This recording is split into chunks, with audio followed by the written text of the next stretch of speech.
நேற்று இரவு ட்ரோன் தாக்குதல்களை தாக்கி 18 பேர் கொல்லப்பட்டிருக்கிறார்கள். அவர் சொல்றார், இதை நான் பண்ணலைன்னா இன்னைக்கு இஸ்ரேல் இருந்திருக்காது. அதனால நான் ஒத்துக்கிட்டேன்.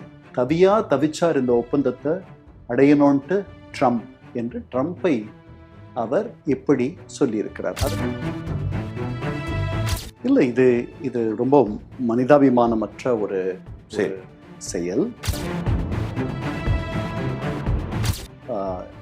லெபனான் முழுக்க பற்றி எரிய வேண்டும் என்று அவங்களுடைய பாதுகாப்பு அமைச்சர் பதிவு செய்திருக்கிறார்.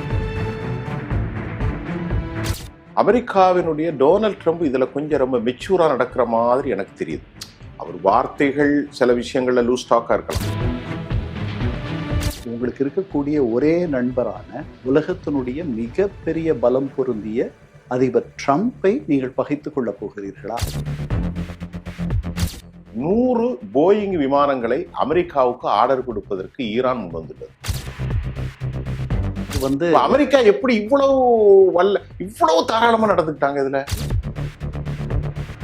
பல நேரங்களில் இது போய் சேருமா, அதனுடைய இலக்கு அடையுமா அப்படின்ற சந்தேகம் நமக்கு பல கட்டங்களில் வருவதற்கான வாய்ப்புகள் தான் அதிகம்.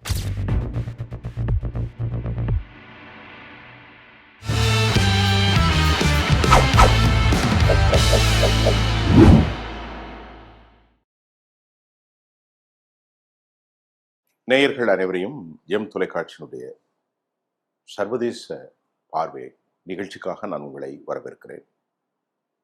நேயர்களே, நாம் இன்றைக்கு தொடர்ந்து பல நூற்றுக்கணக்கில் ஆயிரக்கணக்கான காணொளிகளை ஈரான் கஸ்ஸா விவகாரம் குறித்தெல்லாம் பேசியிருக்கிறோம். வெண்ணெய் திரண்டு வந்த நேரத்தில் தாலி உடைந்த கதையாக தற்போது உலகின் பரபரப்பான ஒரு அமைதி பேச்சு உடைந்திருக்கிறதா அல்லது உடைய போகிறதா? தொங்கி நிற்கும் சர்வதேசத்தின் மனக்கிடக்கைகளை ஐநாவினுடைய அரசியல் ஆலோசகரும் அறிவுசார் தளத்திலிருந்து நம்மோடு இணைகிறார் கண்ணியத்துக்குரிய கண்ணன் ராஜரத்னம் அவர்கள். சர்வாங்க. வணக்கம் சோஃபியா. இதே கேள்வியை எடுத்துக்கிடுங்களேன். வெண்ணெய் திரண்டு வருகிற நேரத்தில் பானை உடைந்த கதை உடைய போகிறதா, உடைந்து விட்டது? இல்லை, நல்ல வேளைக்கு அப்படி நடக்கலை. இந்த ஒப்பந்தம் ஒரு 3-4 வாரங்களுக்கு முன்பாகவே இந்த ஒப்பந்தம் கையெழுத்தாயிருக்கணும். அப்படி ஆகலை. ஏன்னா நாம் கடைசியாக பேசும் பொழுது அதற்கு காரணம் என்னன்னா, இஸ்ரேலுடைய லெபனான் தாக்குதல் அது இன்னும் நின்னப்பாடு இல்லை. நேற்று கூட அதிபர் ட்ரம்ப் பேசும் பொழுது பிபி நெத்தன்யாகுவை அவர் பிபின்னு கூப்பிடுவார். அவருடைய Bibi should be a little sane அப்படின்னார். கொஞ்சம் அவர் நிதானத்துடன் அவர் மனம் கலங்கி இருக்கிறார். யார் சொல்றா? புத்தி கலங்கி இருக்கிறார். ட்ரம்ப் சொல்றார் நெத்தன்யாகுவை பத்தி. அதுக்கப்புறம் அவன் சொல்றாரு, அவருடைய இஸ்ரேலுடைய படை வீரர்கள், இஸ்ரேலினுடைய இராணுவத்தை சேர்ந்தவர்கள் அவர் மீது பெரிய மரியாதை வைத்திருப்பதாகவும், யாரு?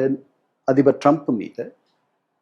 அவர் இந்த போரை, இந்த B-12 பாம்பர்ஸ், B-2 பாம்பர்ஸ் போட்டு சென்ற ஆண்டு ஜூன் அந்த அணு உலை கூடங்களை, பூமிக்கு கீழே இருக்கிற உலை கூடங்களை இவங்க கிட்ட மட்டுமே அந்த குண்டுகள் இருக்கு. அதாவது ஆக்சுவலி அந்த பாம் GBU-57 B-2 பாம்பர்ஸ் மூலம் ஃபர்தோசி, இஸ்பஹான், நட்டான்ஸ் இந்த 3 இடங்கள்லையும் அவர் அதை ஆழ புதைச்சிட்டார். ஏற்கனவே 800 மீட்டர் கீழே அந்த அணுக்கூடங்களை இவங்க அமைச்சிருக்காங்க. யாரும் துளைக்க முடியாத அளவு இதெல்லாம் எதிர்பார்த்து. ஆனால் முதன்முறையாக அவர் அதை பயன்படுத்துவாரா மாட்டாரா அப்படின்னு நினைச்சிட்டு இருந்த நேரத்தில் அவர் இஸ்ரேலுக்கு சார்பாக இறங்கி கடைசி 3 நாள் அந்த 12 நாள் போரில் கலந்து கொண்டு அதையெல்லாம் தரமட்டமாக்கி கீழே கொண்டு போய் புதைச்சிட்டார். அது அழியலை, இன்னும் அங்கதான் இருக்கு. அந்த யுரேனியம் செறிவூட்டப்பட்டு இருக்கு. அவர் சொல்றார், இதை நான் பண்ணலைன்னா இன்னைக்கு இஸ்ரேல் இருந்திருக்காது. இஸ்ரேல் என்ற ஒரு நாடு உலக வரைபடத்தில் இருந்திருக்காது என்று நான் சொல்லுகிறேன். ஆமா, அவர்கள் ஒரு அணு ஆயுதத்தை எட்டக்கூடிய நிலையில் இருந்த போது நான் அதை தடுத்தேன். இல்லைன்னா அவங்க அந்த அணு ஆயுதத்தை இஸ்ரேலை நோக்கி பாய்ச்சி இருப்பார்கள். இஸ்ரேல் இல்லாமல் போயிருக்கும், தரைமட்டமாயிருக்கும். எவிசரேட் என்ற வார்த்தையை பயன்படுத்தி இருக்கிறார். காணாமல் போயிருக்கும் என்று சொல்லுகிறார். அதனால அதாவது இவ்வளவு தொடை தெரியப்பட்டிருக்கும். ஆமா, இந்த லெபனான் போருக்கு மத்தியில், லெபனானுக்கும் ஹெஸ்புல்லாவுக்கும் இஸ்ரேலுக்கும் நடக்கும் இந்த போருக்கு மத்தியில் முதன்முறை இது நடக்கல. 2வது முறை எப்படியோ 2 பேரும் இறங்கி வந்துட்டாங்க. 2 நாள் முன்னாடி உச்ச தலைவர் முஜ்தபா கமெனி சொல்லியிருக்கார், இந்த உடன்பாட்டில் எனக்கு விருப்பம் இல்லை, எனக்கு வேறு அபிப்பிராயம் இருக்கு. ஆனா என்னுடைய அதிபரிடம் கேட்டேன், அவர் இல்லை, எந்த கெடுதலும் வராது ஈரானுக்கு என்று சொன்னார். அதனால நான் ஒத்துக்கிட்டேன். தவிச்சார் இந்த ஒப்பந்தத்தை அடையணும்ட்டு ட்ரம்ப் என்று ட்ரம்ப்பை அவர் இப்படி சொல்லியிருக்கிறார். அதற்கு ட்ரம்ப் எதுவும் மறுமொழி சொல்லலை. அதுக்கப்புறம் சொல்றார், நாங்க நேரடியாக ஈரானும் அமெரிக்கர்களும் பேச்சுவார்த்தையில் இறங்க போகிறோம். அது ஏற்கனவே நடந்துருச்சு இஸ்லாமாபாத்ல, திருப்பி நடக்க போகுது. ஆனால் நாங்கள் பணிந்துட்டோன்னு அர்த்தம் கிடையாது அப்படின்னு சொல்லியிருக்காரு. அதனால நீங்க சொன்ன மாதிரி வெண்ணெய் திரண்டு வரும்பொழுது தாழி உடைய இருந்த நிலையில் நல்ல வேளை அப்படி நடக்கவில்லை. நேற்று இரவு இப்ப நான் உங்கள்கிட்ட வீட்டுக்கு வந்து இந்த நிகழ்ச்சி ஆரம்பிக்கிறதுக்கு 1 நிமிஷத்துக்கு முன்னாடி லண்டன்ல இருந்து ஒரு செய்தி கிடைச்சது. அந்த செய்தியில நண்பர் அரூஸ் அவர்கள், உங்களுக்கு தெரியும் நினைக்கிறேன், நேற்று இரவு ட்ரோன் தாக்குதல்களை தாக்கி 18 பேர் கொல்லப்பட்டிருக்கிறார்கள். முதலாக ஹிஸ்புல்லா முக்கியமான தளபதிகளை கொண்டிருக்கிறாங்க ஈரான்ல, இஸ்ரேல்ல. இப்போ இது தொடர்கிறது. இந்த peace negotiation is a major part. இந்த அட்டாக் இருக்கக்கூடாது, இதையும் அவருக்கு ஒரு கன்ஷன்ல.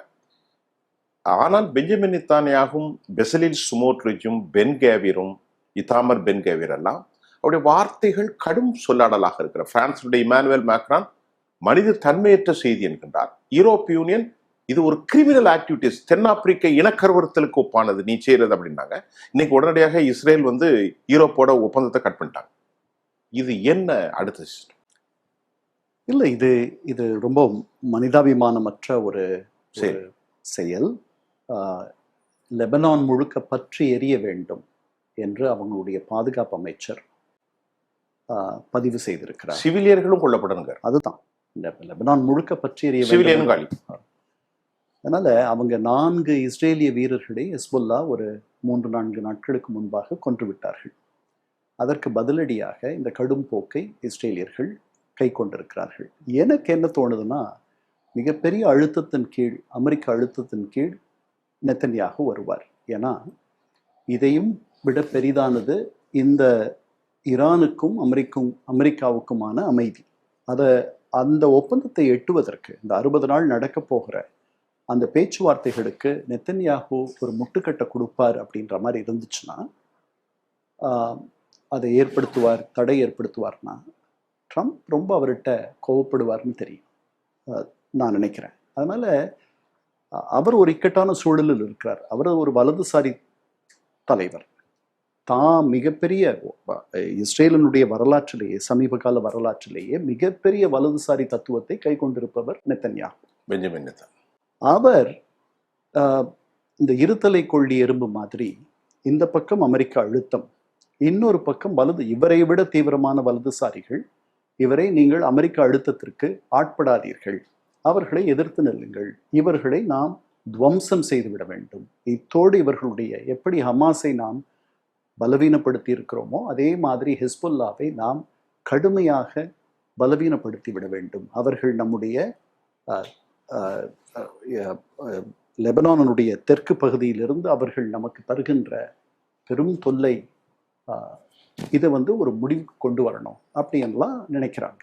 அதனால் அவர் ட்ரம்ப்புக்கு அடிபணிவாரா அல்லது இந்த வலதுசாரி கூக்குரலுக்கு அவர் ஆட்படுவார்? வலதுசாரி இல்லைன்னா அரசு இல்லை அவருக்கு, உண்மைதான். ஆனால் ஏதாவது ஒரு இடத்துல அவர் ஒரு தேர்வை செய்யணும். அவர் 2 குதிரை மேல சவாரி பண்ண முடியாது, இம்பாசிபிள். அதுல மிகப்பெரிய குதிரையானது துணை அதிபர் வேன் சொன்ன மாதிரி, உங்களுக்கு இருக்கக்கூடிய ஒரே தோழமை நாடான, உங்களுக்கு இருக்கக்கூடிய ஒரே நண்பரான, உலகத்தினுடைய மிகப்பெரிய பலம் பொருந்திய அதிபர் ட்ரம்ப்பை நீங்கள் பகைத்து கொள்ள போகிறீர்களா, அவரையும் இழந்துட போறீங்களான்ட்டு 2 நாள் முன்னாடி துணை அதிபர் வான்ஸ் நெத்தன்யாகுவை கேட்டார். நேற்று இரவு ஜேடி வான்ஸ் ஒரு கருத்து சொல்றது, கொலை செய்வது தர்மமானு கேட்கிறார். உண்மை உண்மை. ஒரு ஆளை கொல்றதுக்கு ஒரு குடும்பத்தையே கொல்றீங்க, ஒரு பில்டிங்கை போட்டாளிங்க, கொலை செய்வது தர்மமானு ஜேடி வான்ஸ் கேட்கிறார். பாருங்க. அப்போ இப்ப அமெரிக்கா அமெரிக்காவுக்கு இருப்பு கொள்ளல. ஏன்னா அவர்கள் சொல்வதை தற்போது நாம பேசிக்கொண்டிருக்கிற இந்த நேரத்தில் இஸ்ரேலியர்கள் நெத்தன்யாகு பிபி கேட்கவில்லை. அதான், அதனால இதுதான் நிதர்சன உண்மை. ஆனால் அவர் எவ்வளவு வசைப்பாட போகிறார் தொலைபேசியில் அதிபர் ட்ரம்ப் நெத்தன்யாகுவை என்பதை நாம் போக போக பார்க்க போறோம். இன்னொரு முக்கியம், அமெரிக்காவினுடைய டொனால்ட் ட்ரம்ப் இதுல கொஞ்சம் ரொம்ப மெச்சூரா நடக்கிற மாதிரி எனக்கு தெரியுது. அவர் வார்த்தைகள் சில விஷயங்கள்ல லூஸ் டாக்கா இருக்கலாம், ஆனால் இந்த விவகாரத்தில் மார்க்கோ ரூபியாவும் பீட் ஹெர்ட்செட்டும் they would have a different perception. How do you feel? இல்ல, அவர் இப்ப இருக்கக்கூடிய ஈரானிய தலைவர்களை நிறைய பாராட்டி பேசுகிறார். யாரு? அதிபர் ட்ரம்ப் நிறைய பாராட்டி பேசுகிறார். அவர் முன்ன மாதிரி தலைவர்கள் கிடையாது. அவர்கள் அறிவுபூர்வமான, ரேஷனல், ரீசனபிள் என்றெல்லாம் சொல்லுகிறார். யார? பெர்ஷியன் இப்ப இருக்கிற பாரசீக தலைவர்களை, பாரசீக தலைவர் அப்பாஸ் அராகச்சி எல்லாம் கொஞ்சம் நைஸ் மேன் அவங்கள, அப்புறம் அந்த காலிபாஃப், கலிஃபா, அதுக்கப்புறம் இவர் அவங்க 3 பேர் தானே. ஆமா, மசூத் பெசஸ்கிரான், பக்கர் கலிபாப், அப்பாஸ் அராக்சி. இல்ல, உச்ச தலைவர் முஜ்தபா கமேனி அவரை கூட சொல்றார். இவங்க முதல் கட்ட தலைவர்கள் போயிட்டாங்க, 2வது கட்ட தலைவர்களையும் நான் கொன்னுட்டேன். அவரே சொல்றார் நேற்று அக்சியோஸ் வெப்தடத்துல, நான் கொன்னுட்டேன். இப்ப இருக்கக்கூடிய இவர்களோடு நான் உரையாடி கொண்டிருக்கிறேன். அவங்க அவர் நேராவே அவங்களோட பேசுனதாக ஒரு தகவல் ஒரு வாரத்திற்கு முன்பாக முதன்முறையாக அமெரிக்க அதிபர் ஈரானிய தலைவர்களோடு பேசியதாக, நேரடியாக பேசியதாக ஒரு நம்பகமான அமெரிக்க செய்தி தளம் செய்தி வெளியிட்டிருந்தது. அதனால அவருக்கு இதை எப்படியாவது இதை நடத்தி முடிச்சிடணும். இந்த 60 நாள் பேச்சுவார்த்தைகள் ஒரு 100 நாள் நீடிக்குதுன்னே வச்சுக்குவோம். நான் நினைக்கிறேன் ஒரு 150 நாள் கூட நீடிக்கலாம், 5 மாதங்கள் நீடிக்கலாம். 5 மாதங்களில் ஈரானியர்கள் அவரோடு ஒரு ஒப்பந்தம் செய்து கொள்ள வேண்டும் என்று அவர் எண்ணுகிறார். ஏன்னா அவருக்கு இன்னும் 31 மாதங்கள் தான் இருக்கு ஆட்சி முடிகிறது. அந்த 31 மாதங்களுக்குள் இந்த வரலாற்று சாதனையை அவர் நிகழ்த்த வேண்டும் என்று எண்ணுகிறார். நேற்று கொடுத்த பேட்டியில கூட ஒபாமாவை ரொம்பவும் கீழே போட்டு பேசினார். அது அவங்க பொலிட்டிக்கல்.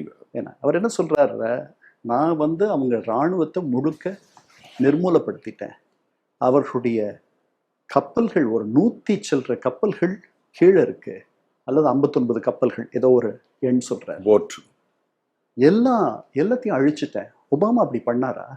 இல்லையே. அதனால இதையெல்லாம் பண்ணிட்டு ஒபாமாவை காட்டிலும் ஒரு நல்ல ஒப்பந்தத்தை நான் பண்ணிக்க போறேன் அப்படின்றார். அவருக்கு வரலாற்றில் இடம்பெற வேண்டும். அவருக்கு 80 வயது ஆச்சு ஒரு வாரம் முன்னாடி. 80 வயது முடிஞ்சு போச்சு. அவருக்கு இனிமேல் இருக்கிற இந்த 31 மாதங்களில் கியூபா இதெல்லாம் தீர்க்க முடியாத தலைவலியாக இருப்பது. 60 ஆண்டுகளுக்கு மேல கியூபா ஒரு பெரிய தலைவலி. அந்த தலைவலியை ஒரு முழுமையான ஒரு முடிவுக்கு கொண்டு வரக்கூடிய ஒரு இடத்தில் அவரை இயற்கை வைத்திருக்கிறது. அதை அவர் பயன்படுத்திக்கணும்னு நினைக்கிறார். வெனிசுவேலா 40 ஆண்டுகளுக்கு மேலாக ஒரு பெரிய மண்டையடியாக இருந்த அதை ஒரு முடிவுக்கு கொண்டு வந்து விட்டார். அந்த அம்மா துணை அதிபர், இன்னைக்கு செயல் அதிபராக இருக்கக்கூடிய டெல்சி ராட்ரிகஸ் இங்கு புட்டபர்த்திக்கு வந்ததையெல்லாம் நீங்கள் பார்த்திருப்பீர்கள். ஆமா, சென்ற வாரம். ஆமா, அதை ஏற்கனவே டெல்சி வரும்போதே புட்டபர்த்தியினுடைய இதை போட்டிருந்தாங்க. அதனால ஒவ்வொன்றாக டாமினோன்னு சொல்லுவோம் இல்லையா, ஒவ்வொரு தூணாக விழுந்து கொண்டிருக்கிறது. அதனால ஈரானோடு இந்த ஒப்பந்தத்தை செய்து விட்டால்தான் அவருடைய உச்சக்கட்ட சாதனையாக அதை அவரே பார்ப்பார். சரி, இப்போ நேற்று 19ஆம் தேதி நேற்று அக்ரிமெண்ட், அதுக்குள்ளே MOU, அந்த memorandum of understanding that had been done, பெர்ஃபெக்டாக முடிஞ்சது. Next issues going on. அப்போ இந்த அனர்த்தம் நடந்து விட்டது, தாக்குதல் இப்போது நடந்து கொண்டிருக்கிறது. இப்ப என்ன நடக்கும்னு நீங்க யூகிக்கிறீங்க? இப்ப இந்த 60 நாள், இப்போ ஈரான் ஹெர்முஷ தற்காலிக ஷட் டவுன் தான். ஈரான் வித்தவுட் எனி ஹெசிடேஷன் அவங்க ரொம்ப மனோ வலிமையோடு ஏற்றுக்கொள்ள வந்து விட்டார்கள். அவர்களுக்கு நிறைய சகாயத்தை அமெரிக்கா செய்கிறது. அதுல இந்த 300 பில்லியன் US டாலர்லாம் அதுல ஒரு முக்கியமான செய்தி, 100 போயிங் விமானங்களை அமெரிக்காவுக்கு ஆர்டர் கொடுப்பதற்கு ஈரான் முன் வந்துள்ளது. அபிஷியல் அனௌன்ஸ் ஆகல. அப்ப எந்த அளவுக்கு அவங்க வருங்கால திட்டம் இருக்கு பாருங்க. இனி இது இது இப்படி கூட மாறலாம். அமெரிக்காவோடு ரொம்ப இணக்கமான நட்பாளர்களாக கூட மாறி போயிடும். அணுகுண்டு தாக்குதல் நடத்தி ஹிரோஷிமா நாகசாக்கியை ஜப்பானுக்கு தாக்கி ஆயிரக்கணக்கில் 10,000 எவ்வளவு பெரிய கொடுமை. ஜப்பானிய மக்களை கொன்ற அமெரிக்காவோடு மிக இணக்கமாகவும் மிக நட்புறவோடும் இருக்கக்கூடிய ஒரு நாடு எது என்றால் ஜப்பான். ஜப்பானுடைய பாதுகாப்பை இன்னைக்கு யார் உறுதி அமெரிக்கா. செய்வது என்றால் அமெரிக்கா. அமெரிக்கா, ஜப்பான், தென்கொரியா. வியட்நாமோடு 19 ஆண்டுகள் போர் நடத்தி அந்த போரில் 50,000 மேலான அமெரிக்க வீரர்களை இழந்த அமெரிக்காவும் வியட்நாமும் இன்று அற்புதமான நண்பர்கள். அதானே காலம் பதில் சொல்லும். பல நூற்றாண்டுகளாக சண்டையிட்டு கொண்டிருந்த பிரெஞ்சும் ஆங்கிலேயர்களும் மிகப்பெரிய நட்பில் இருக்கிறார்கள். அதனால வரலாறு ஒரே மாதிரி இருக்கும்னு நம்ம இல்ல நினைக்கிறோம். இப்போ இந்த இது நான் என்னுடைய இவ்வளவு அனுபவத்துல தினமும் நிறைய நேரம் ஸ்பெண்ட் பண்றேன். ஒரு நாளைக்கு 10 காணொலியாவது குறைந்தபட்சம் கொடுக்குறோம்.